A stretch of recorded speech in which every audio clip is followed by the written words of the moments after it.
आदरणीय स्वामी धर्ममुनि जी, धर्मपाल जी, रत्न प्रकाश आर्य जी, राजेंद्र गुप्ता जी, राजसिंह आर्य जी, दीपक रहेजा जी, हमारे मित्र विनय जी, जिस पुस्तक का यहाँ पर विमोचन हुआ उसके प्रकाशक श्री भोपाल जी, मंच पर बैठे हुए सभी आदरणीय भाई, कार्यक्रम में उपस्थित हुए आप सभी भाइयों और बहनों, आज नववर्ष है। नववर्षीय संकल्प का दिन माना जाता है। हर एक व्यक्ति को इस रोज कुछ न कुछ संकल्प करना जरूरी होता है। जिस संस्था का यहाँ पर स्थापना दिन मना रहे हैं, उस संस्था का भी कुछ संकल्प होना जरूरी है। नववर्ष के रोज हम नए जीवन की शुरुआत करते हैं। वास्तव में प्रकृति नए रूप में आ जाती है इस दिन। आपने देखा होगा कि झाड़ों के पत्ते झड़ गए हैं, नए पत्ते आना शुरू हुआ है, नया जीवन आ रहा है। तो जब नया जीवन आता है, उसकी शुरुआत होती है, तो उस समय नए वर्ष की सालगिरह हम मनाते हैं। इसको ध्यान में रखकर ही स्वामी दयानंद सरस्वती जी ने आर्य समाज की स्थापना की। आर्य समाज की स्थापना किस लिए की, इस पर अधिक बोलने की आवश्यकता नहीं, ये सब चीजें आपको मालूम है। 1875 साल में मुंबई शहर में आर्य समाज की स्थापना हुई। कांग्रेस की स्थापना 1885 साल में हुई। उसके 10 साल पूर्व आर्य समाज की स्थापना हुई। उस समय बंबई और महाराष्ट्र के जो महान लोग थे, समाज की स्थापना की। आर्य समाज के नियम स्वामी जी ने बनाए। सभी महानुभावों से चर्चा उन्होंने की कि आर्य समाज का उद्देश्य क्या होना चाहिए, उसके नियम बनाए उन्होंने। और आर्य समाज के पदाधिकारी वहां से थे। स्वामी जी ने कहा कि मैं किसी भी पद पर रहना नहीं चाहता। स्वामी जी आर्य समाज के न अध्यक्ष थे, न मंत्री थे, वे अलग रहे। उन्होंने कहा कि मैं आपको मार्गदर्शन करते रहूंगा।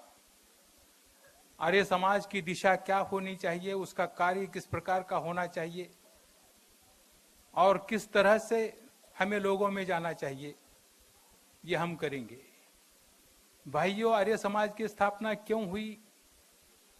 आर्य समाज की स्थापना इसलिए हुई कि आर्य स्वामी जी के विचार, वेदों के बारे में उनके जो विचार थे, वैदिक धर्म की पुनः स्थापना वो करना चाहते थे इस देश में। इसलिए उन्होंने एक घोषणा की थी उस समय कि हमें वेदों की ओर जाना है। वैदिक धर्म ही सच्चा धर्म है, वहीं सत्य का प्रकाश आपको दिखाई देगा। उसी धर्म की स्थापना फिर से हमें करनी पड़ेगी। लेकिन धर्म की स्थापना करने के बाद धर्म के जो उसूल हैं, सिद्धांत हैं, तत्व हैं, उसका जो दर्शन है, वो लोगों के पास ले जाने के लिए किसी माध्यम की आवश्यकता होती है। और इसलिए आर्य समाज की स्थापना हुई। आर्य समाज एक माध्यम था, एक संस्था थी। संस्था जब रूप लेती है तो कार्यकर्ता कार्य करते हैं, और ये कार्यकर्ताओं के माध्यम से उन्होंने कार्यकर्ताओं के हाथ में सत्यार्थ प्रकाश दिया। सत्यार्थ प्रकाश कि सत्य का प्रकाश। जो अंधश्रद्धाएं हैं, जो विचार वैज्ञानिक स्वरूप के नहीं है, उनके स्थान पर हमें अच्छे विचार लाने की आवश्यकता है। इसलिए उन्होंने घोषणा की, बैक टू वेदास, हमें अब वेदों की तरफ जाना चाहिए। स्वामी दयानंद को मार्टिन लूथर माना जाता है। मार्टिन लूथर ने यूरोप में यही काम किया। उन्होंने कहा कि बैक टू द बाइबल, कि बाइबल हमारे पास है, लेकिन उसकी जो सिद्धांत रूप में जो रचना है वो लोगों के जीवन में नहीं है। और एक नया जीवन उन्होंने शुरू किया यूरोप में। इसी प्रकार का एक महान कार्य स्वामी जी ने किया। आर्य समाज आज भी काम कर रहा है। आर्य समाज की शाखाएं भारत में हैं, भारत के बाहर भी हैं। हमें यह देखना है कि जो मिशन दिया था स्वामी जी ने, उसका पूरी तरह से अमल अभी तक नहीं हुआ है। इसका क्या मिशन था, ये भी हमें सोचने की आवश्यकता है। स्वामी जी के विचारों के अनुसार ही आर्य समाज चलता रहा है और आगे भी चलेगा, लेकिन उसमें एक नया प्राण फूंकने की आवश्यकता है। एक बहुत बड़े विद्वान हो गए अमेरिका में, उन्होंने संस्था के संस्थापक के संबंध में एक वाक्य कहा। उन्होंने ये कहा कि an institution is a lengthen shadow of one man. कोई भी बड़ी संस्था महान व्यक्ति की एक लंबी छाया होती है, परछाया होती है। तो आज भी आर्य समाज पर स्वामी दयानंद के विचारों की परछाई है, उसको लेकर काम करने की आवश्यकता है। उन्होंने मूर्ति पूजा का खंडन किया। अंधश्रद्धा के विरुद्ध वो लोगों को बोलते रहे कि इसको छोड़ दो तुम। पाखंड खंडनी पताका कुंभ मेले में, हरिद्वार में नहीं कि पूरे देश में उन्होंने फहराई। हर जगह वे गए। मूर्ति पूजा का खंडन, जाति व्यवस्था का निर्मूलन, ये उनका लक्ष्य था। और निर्भय होकर आज हम बड़ी संख्या में एक स्थान पर हैं, स्वामी जी के विचारों को मानते हैं। लेकिन आप सोचिए, उस समय उनके साथ बहुत कम लोग थे, उनके विचारों के कम थे, पढ़े लिखे हुए लोग कम थे। सनातनी लोगों का भरपूर उनका एक प्रभाव रहा है।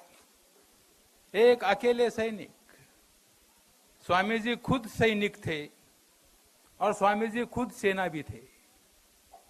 इस प्रकार से उन्होंने काम किया निर्भीकता के साथ, और उसी सत्य के लिए सही देखा जाए तो उनका बलिदान हुआ है। तो आर्य समाज के संबंध में आज हमें फिर से सोचना है। ये स्थापना दिवस है। स्थापना दिवस के दिवस में आज तक आर्य समाज ने क्या किया, इसकी ओर भी हमारा ध्यान देना चाहिए। और आर्य समाज आगे चलकर क्या करना चाहता है, इस पर भी हमें सोचने की मित्रों आवश्यकता है। हिंदू धर्म का एक सुधार। स्वामी जी संस्कृत भाषा के पाणिनि थे।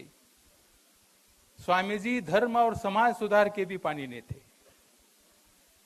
तो उनके विचार, उन विचारों को लेकर हमें चलना चाहिए। तमसो मा ज्योतिर्गमय, उन्होंने अंधेरे से इस देश को प्रकाश में ले जाने के लिए बहुत कुछ प्रयास किए, बहुत कुछ लिखा। उनकी मातृभाषा वास्तव में गुजराती थी, लेकिन उनको ये लगा कि हिंदुस्तान को एक जगह लाने के लिए किसी एक ऐसी भाषा की आवश्यकता है कि जिसको अधिक से अधिक लोग बोलते हों। तो हिंदी थी। शुरू में स्वामी जी संस्कृत में ही बोला करते थे। वे बंगाल गए, केशव चंद्र से उनकी मुलाकात हुई। उन्होंने कहा कि स्वामी जी, आपके विचार समाज को बदलने के लिए है, और समाज को यदि बदलना चाहते हैं आप तो हिंदी का प्रयोग करना जरूरी है। उस समय उन्होंने हिंदी सीखी, प्रयास करने पड़े। सत्यार्थ प्रकाश की रचना उन्होंने हिंदी में की। सत्यार्थ प्रकाश या आर्य समाजी लोगों का मैनिफेस्टो है, ऐसा कहेंगे हम। कि उसको ले लो और उसमें आपको आपका कार्यक्रम मिलेगा, और इसी को लेकर हमें आगे चलना चाहिए। हमें यह भी सोचना चाहिए कि स्वामी जी ने जो काम हाथ में लिया था उसकी पूर्ति हुई या नहीं। स्वामी जी हिंदी भाषा का प्रचार करना चाहते थे, हमने किया है वो। आज हिंदी में व्यवहार होता है, अधिक से अधिक लोग बोलते हैं। स्वामी जी और दूसरे जो धर्म सुधारक थे उनमें एक फर्क मुझे लगता है, वो यह है कि स्वामी जी ने भाषा, संस्कृति, देशभक्ति, राष्ट्रवाद, इन चीजों को जोड़ने की कोशिश की। राजा राम मोहन राय ने सती प्रथा को नष्ट करने के लिए बहुत कुछ काम किया, लेकिन ब्रह्म समाज ने हिंदी भाषा या संस्कृत भाषा के बारे में वे कुछ नहीं बोलते थे। उन पर प्रभाव था पाश्चिमात्य लोगों का।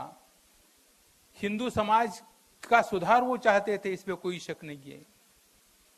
एक नवजीवन, नवजागरण शुरू हुआ था, और वो शुरू हो गया राजा राम मोहन राय के समय से। लेकिन इसको एक राष्ट्रभक्ति की एक लिंक लगाई स्वामी जी ने। उनका एक बहुत बड़ा ये योगदान है, कहिए। नेशनलिज्म, जो राष्ट्रवाद, ये राष्ट्रवाद हम ये कहते हैं कि उधर से वेस्ट से आ गया है, पाश्चिमात्य देशों से आया है। लेकिन स्वामी जी ने उसकी खोज की वेदों में। वेदों में ही राष्ट्र का गुणगान है, वेदों में ही इस भारतवर्ष का राष्ट्रगीत आपको मिलेगा। उनको अंग्रेजी नहीं आती थी, और सब चीजें जो आधुनिक चीजें हैं उनका दर्शन उनको वहां पर मिला, वेदों के अंदर। तो ये उनकी देन है। आज देखिए, हिंदी का प्रचार हुआ। शिक्षा के संबंध में स्वामी जी के विचार बहुत मूलगामी थे। शिक्षा केवल उच्च वर्णीय लोगों के लिए थी उस समय। नीचे की जो जातियां हैं उनके लिए शिक्षा के द्वार खुले नहीं थे। लोगों की यह धारणा बन चुकी थी सालों तक, सदियों तक कहिए आप, कि शिक्षा केवल ब्राह्मण लोगों की एक अधिकार की चीज है, शूद्रों के लिए नहीं है। वेदों को शूद्र स्पर्श नहीं कर सकते, उनकी पवित्रता खत्म हो जाएगी। स्वामी जी ने यह गलत धारणा की। उन्होंने ये कहा कि शिक्षा सभी के लिए है। जन्मतः कोई व्यक्ति ब्राह्मण या शूद्र नहीं होती, बाद में उसका कर्म, उसके क्वालिफिकेशंस, ये सब देखकर वो ब्राह्मण भी हो सकता है, क्षत्रिय भी हो सकता है। स्वामी जी ने यह कहा कि शिक्षा सभी के लिए हो। स्त्रियों के लिए भी शिक्षा के द्वार खुले नहीं थे उस समय। तो सबसे बड़ा रिवॉल्यूशन, सबसे बड़ी क्रांति इस विचार में थी। और स्वामी जी ने केवल एक विचार व्यक्त करके नहीं ठहरे, उन्होंने संस्कृत की पाठशालाएं शुरू कर दी, और आर्य समाज के माध्यम से कई शिक्षा संस्था काम कर रही हैं। कई हाई स्कूल्स, कन्या गुरुकुल। ये गुरुकुल शिक्षा पद्धति एक प्राचीन पद्धति है, जिसको उन्होंने फिर से लाने की कोशिश की। आज कई गुरुकुल काम कर रहे हैं, डीएवी कॉलेजेस काम कर रहे हैं। उसको नई शिक्षा के साथ उसको जोड़ा गया है, और ये स्वामी जी की बहुत बड़ी देन है।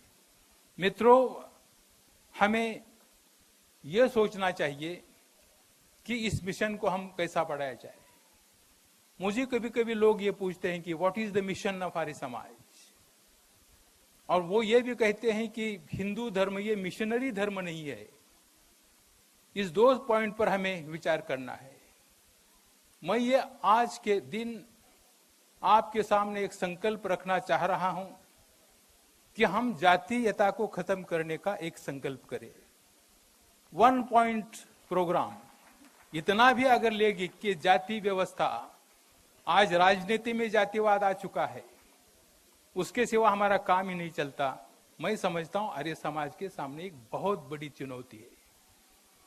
एक चुनौती आप लीजिए, बाकी दूसरी चीजें हैं। शिक्षा का काम चल रहा है, हिंदी प्रचार का काम चल रहा है, संस्कृत हम पढ़ा रहे हैं, लेकिन ये चीज हमें खत्म करनी चाहिए। आज का हमारा यह संकल्प होना चाहिए कि जाति व्यवस्था हम खत्म करेंगे, सब मानव बराबरी के हैं।